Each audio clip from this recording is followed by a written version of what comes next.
11. Shape. Binny and Ginny are back from school. They have their lunch. Binny's plate is round. Ginny's plate is oval. Mother gives them a burfi each. The burfi is square.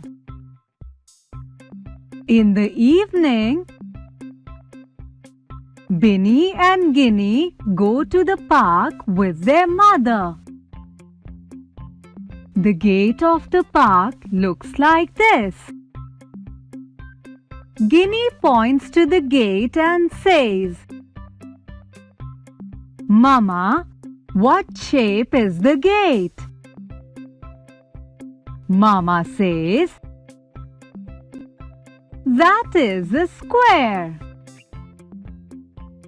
What is the shape in the middle of the gate? Asks Binny. Mama says, "That is a circle." Ginny says,